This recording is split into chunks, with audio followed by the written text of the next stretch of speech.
Guys, ito pala yung mechanical timer. Ito guys. Ginagamit to guys sa mga motor control na Y delta. Yung Y delta guys na controller, ano yung guys, tatlong contactor. Naka-connecta to guys sa sa main contactor. Ito siya guys. Bali na 1 to 40 seconds to yung nito guys. Nakaset to sa yung timer niya hanggang 40 seconds. 1 to 40 seconds. Pakita ko sa inyo guys ito yung ito siya guys, ganito siya guys. Nakakabit siya sa contactor. Ito yung contactor guys, dito siya konekta.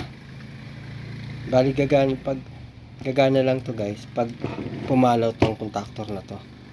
Yan, saka lang siya gagana. Ito naman guys yung overload. Yan. Bali itong contactor na to guys, ito. Yan. Kumbaga guys sa Y delta controller niya guys, ito yung main contactor. Nakadikit siya sa main contactor. Kasi yung Y delta guys, tatlong contactor yan eh. Main contactor, delta contactor, saka Y contactor. Bali, nakakabit tong mechanical timer na to guys sa main contactor. Bali pag palo nito guys, kunyari gumana to na supply na tong contactor na to, pumalo, saka lang siya gagana. Meron namang analog timer guys.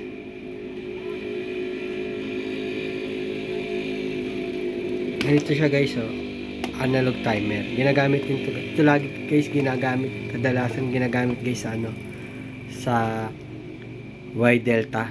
Itong ganito, yung analog timer.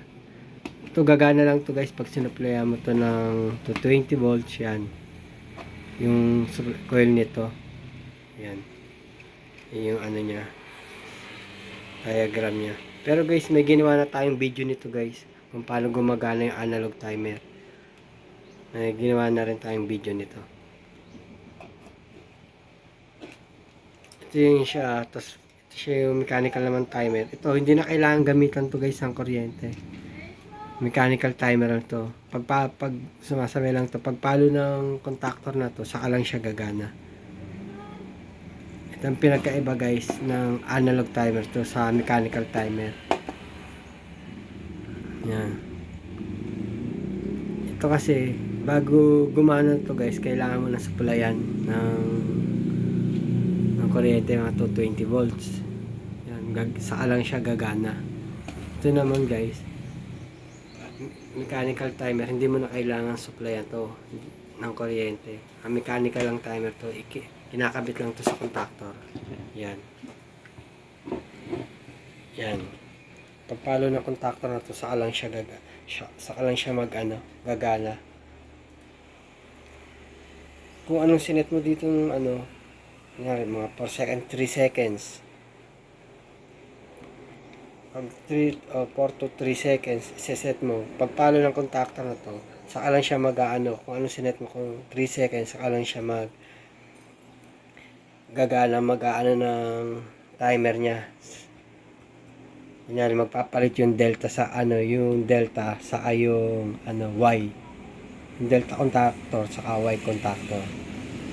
Yan, saka lang siya gagana pag pumalo na tong contactor na to. Yan, kung anong sinet mo dito kung ilang seconds, mga 3 to 4 seconds yan. Ito naman, gagana lang naman to guys kung sasuplayan mo to ng kuryente. Ito lagi kadalasan guys ginagamit sa sa control ng Y delta. Yan, kadalasan tong ganito timer. Pero mas maganda rin ito guys, maganda rin to guys. Kaya di mo na kailangan gamitan ng kuryente. Ikakabit mo lang to sa contactor.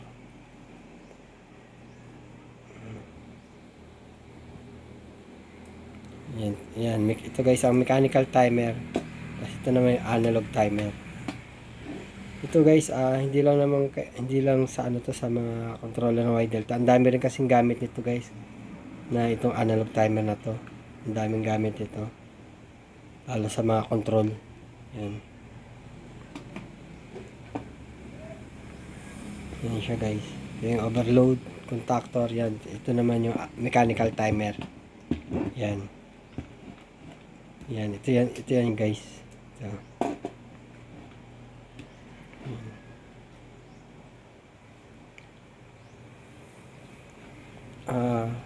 Hanggang dito lang guys ang aking video. Maraming salamat pala sa panonood nyo sa aking channel.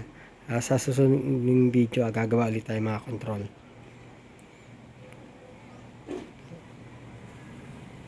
Gagawa tayo ng mga ibang control, yung mga Y delta, yan. Yung alternating, yan. Pero may ginawa na tayo guys na ano, na alternating. May video na tayong ginawa, kaso lang ano lang yun, single contactor. Kasi may mga alternating din na Y delta guys eh. Pero gagawa ulit tayo nun guys. Maraming salamat pala sa panonood nyo sa aking channel guys.